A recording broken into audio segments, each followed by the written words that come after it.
Oh, alright everyone. With the game so close to launch, it's pretty much pride split between the community even more, with half thinking it's GTA 2077 and half thinking it's The Witcher 2077. Then you got the rest of us just sitting there wondering, what on earth is going on here? Did I miss an invitation or something? Well, the truth is, in the famous words of the deep dive trailer, both are right. Cyberpunk 2077 has its similarities to GTA and has its differences to GTA in all aspects of the game. Heck, even outside the game with its marketing, etc. So you know what? I volunteer myself as tribute. I will fall on this sword for you and compare what we know and how they're similar and different between the two games. Setting up the two icons and the two regards to comparisons. Before we go any further, we gotta say that there's another video, the normal gameplay info about Cyberpunk 2077, dropping the usual time after this. And of course, if you enjoy this video at any point, don't forget to like button, subscribe for more daily top quality content from your pal Flix here, honestly. Alright, why not start with the biggest similarity between both GTA and Cyberpunk? They're both massive open world games with insane production costs to make the games, with Cyberpunk having a slightly larger production cost so far, but at the same time, they rented some pretty expensive places for advertisement. They also both have online components to the game, to like the base story game, with the difference being that GTA and GTA Online were more or less the same thing, as in the same project, but Cyberpunk 2077 and the Cyberpunk multiplayer are two different things. It's pretty much a different game, you could say, and GTA has pretty much abandoned the story expansions and DLCs, while Cyberpunk, they're going to have expansions, they're going to have DLCs which are free, but DLCs are kind of like smaller updates, while the expansions are pretty much giant expansions. I don't know what other word you could use for expansions, but I guess the more interesting thing would be the core of the game, combat, story, atmosphere. Both games have a heavy corruption theme to them. A lot of people don't give GTA enough credit really for its themes. A large portion of the game was related to the corruption of the feds and rich people practically flexing their wealth and influence at the main characters, which is taken to the extremes when you get to Cyberpunk 2077. Corruption, betrayal, corporate rule, civility is thrown out the window. Ain't no such thing as a civilized world. And there are a famous quote of Dutch. Corporations and factions practically run Night City. Speaking of factions, they were something that was underused in GTA, at least 5. I know San Andreas was, factions were pretty much the point of the game. You had that one shootout in Grove Street in GTA 5, and that was kinda it, the extent of it. Speaking of Grove Street, they've practically, in all seriousness, recreated Grove Street in Cyberpunk 2077, being 6th Street's hideout. So if any part of Night City would be close to GTA, it will be the area around Grove Street. It kind of has that rundown charm to it, But this is kind of where you start diverging between the two games. With Cyberpunk being a role-playing game, the point of these types of games is to give the player as much feeling of control as you could possibly give them, and so most of the dealings with these different factions up to the player. You could avoid them, help them, or try wiping them out if you don't like them. Honestly, it's not directly related to the main quest. Well, we have to kind of be careful with our words, because technically it could be related to the quest because it opens up new branching routes, but I think that's a little bit too confusing for this video. I'd recommend you watch the gameplay info vids if you want to know more about Cyberpunk 2077. So both games have a main quest. Every game in the history of AAA games has had a main quest that I can personally think of. You know what? I dare you to prove me wrong. If it's a AAA game without a main quest, I'd be surprised. But the difference between a linear game and a branching game is actually surprisingly hard to explain to someone that's never played a role-playing game. To sum it up to people that have played GTA, think of it as how you have Franklin, Michael, and Trevor. They all end up at that big heist in Union Depository, right? But how they all got there is extremely different. Franklin did a different set of quests to get there, then Michael, then Trevor. But that's kind of what an RPG is. It's how you get, I don't know how to explain it. It's how you get to the end point, I guess how you get to the destination, the travel, rather than the destination would kind of be how I'd put it. which lets you replay the same game over and over again while still finding hidden routes, hidden options, or just experience the game differently from time to time.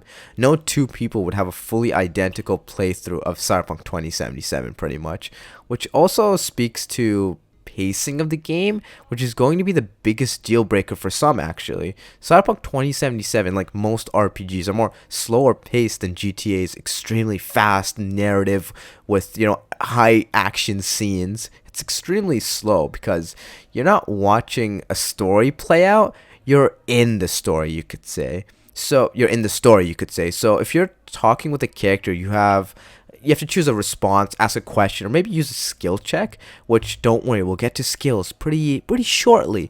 So think of it as you're actually being in the game, making your own choices and living with the consequences of those choices. Obviously, I've said a lot not to expect a real life simulator from Cyberpunk 2077, but RPGs do kind of lean towards you being the character. You are V. You're playing as V pretty much. There's also the whole first person versus third person perspective thing, which I know remastered versions of GTA did add in first person. I'm aware of that. That's really such a bad baseline for what first person is going to be like, feel like. If you were going to give me GTA's first person, I'd be like, no, that's horrendous for a game to have. The way Rockstar does their first person modes is pretty lazy actually, because their games are meant to be played in a third person perspective kinda. Adding first person is a marketing move really, I could say. Kind of like how Fallout 3 and Fallout New Vegas, if you've ever played those two, they were not meant to be played in third person, that's for sure. Fallout 4 came out and kind of changed that, where third person was playable, we could say, but still the game was built to be played in first person. But yeah, Cyberpunk's first person perspective, it's going to play out very well because the game was built around first person. Even the animations, walking, etc. are going to look smooth. But third person is not going to be in the game, unfortunately. But you do have photo mode, so you could actually take a look at your character from time to time if you want to, which I believe today, I believe I literally watched it a couple hours ago. They dropped a trailer for photo mode, which was kind of interesting, I guess. It was like, okay, that's cool. Oh, it's to photo mode. I did say I'd get back to skills, and technically GTA did have a skill system where the more you did something, the better you got at it. That is actually true. And it's the same thought, I guess you could say, for Cyberpunk 2077. The more you use a skill, the better you get at it. It's just a little bit more advanced, more skills, and it's also a bit more grindy, you could say, than GTA. And also has a lot more wheels turning when it comes to skills, because you've got perks, attributes, player level, street cred level. It's pretty much advanced, and you kind of have to get into it and get involved with it to actually make a character that's good. But there is a story mode difficulty which you could play on and avoid most of this aspect of the game, you could say. But any higher difficulty and you'll be thinking the game's unfair and sucks really if you don't spend the time to build your character's attributes, skills, and perks and actually make them kind of, I guess, connect to one another. Like if you get perks for a shotgun and you're using a pistol, then that's practically useless. Because the game does get quite a bit harder in Cyberpunk, as you keep progressing through the story, or progressing through the game, you could say. It'll throw enemies like giant robots at you. That take a fair bit of effort to take down. Speaking of effort, you can't just nail an enemy forever to take them down. The boss fights have weak spots that you actually have to go through, and you find those out by using your scanner, aka your cyberware. So it's all kind of could be summarized into cyberware, actually, I guess. It's a technologically advanced future in Cyberpunk 2077, where the idea of what makes you human is pretty much lost. You could change any part of your body with cybernetics, and I mean any part. Yes, any part. I've made videos about Mr. Stud. So you could pretty much become a walking cyborg. Not really. Like, don't take it to the... Like, when you're playing Cyberpunk 2077, you're not going to become a walking cyborg. You can only get a certain amount of cybernetics. But in the actual world, it could be a walking cyborg, like Adam Smasher. Provided that's going a little too far. You might end up going crazy.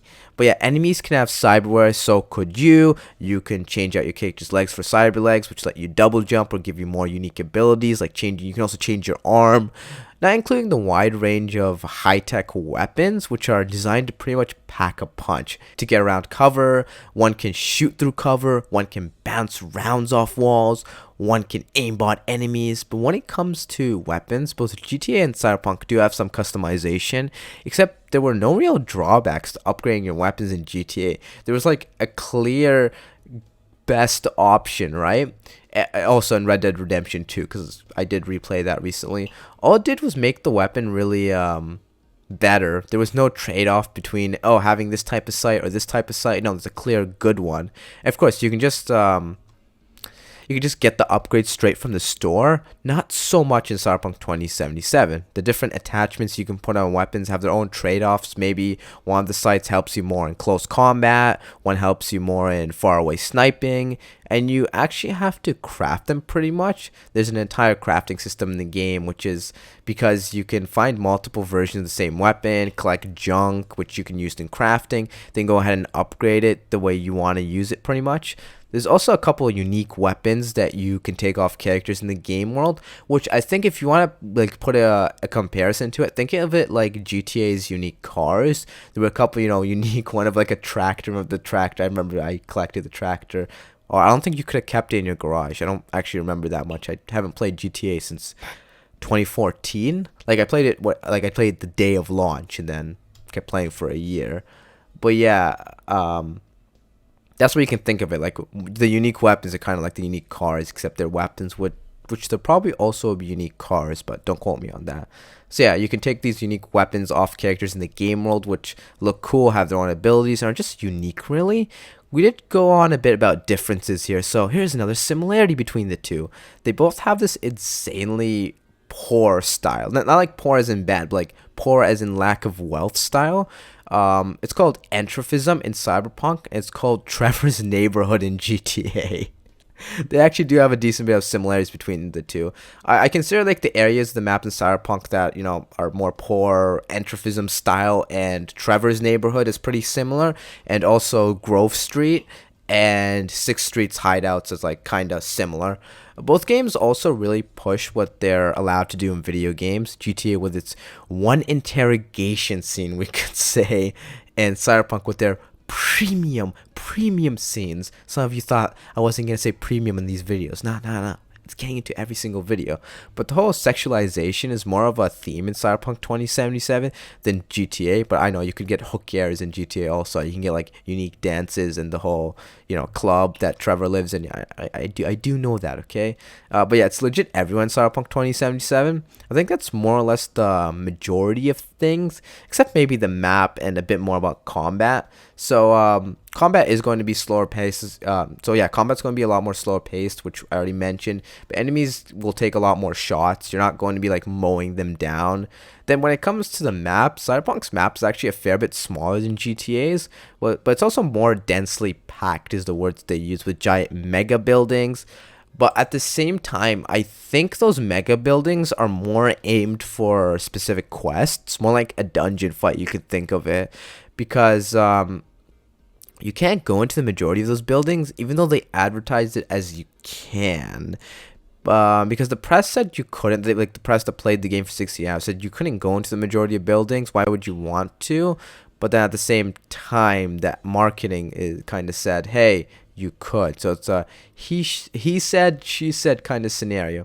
Oh, Cyberpunk's marketing, speaking of that, is a copy and paste from GTA's. It's the whole show as little as possible with hype music around it and space out everything over a very long period of time to build up insane levels of hype.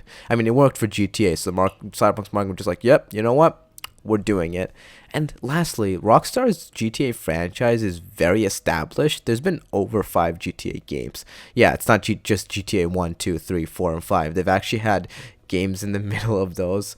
While Cyberpunk's brand new franchise, though, for CD Projekt Red, they're only really known for, honestly, The Witcher 3. Nobody knows about The Witcher 2 or Witcher 1. Witcher 3 was kind of what elevated them to, I guess, recognition, even though I'm not a fan of fantasy games, so that's just me. So I guess at the end of the day, it's not quite GTA 2077 or The Witcher 2077, or I guess a bit of both, depends how you want to look at it.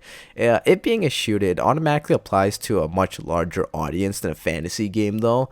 Add on to that an RPG that lets you play yourself, and you're a long way off from The Witcher 3. At the same time, there's also the first-person perspective. While GTA has left quite a long-standing impact on the gaming community, an action game's a bit different than a role-playing game in its systems, options, combat, and just general feel of the game, you could say. Anyways, if you enjoyed this video, leave a like if you enjoyed it. If you didn't enjoy it, what is wrong with you? Just leave a dislike, you heartless squid of a monster. I'm literally gonna call Trevor on you. And subscribe anyways, because you could go ahead and smash the baby of Trevor and Saburo Arasaka. Yeah, get that image out of your heads now. Exactly. So, I originally thought that this would be easier than it would actually end up being. I mean, I made the thumbnail. I was like, alright, let's make this video. I think it ended up being pretty long, not even including the fact that I still have to do today's gameplay info vid after this.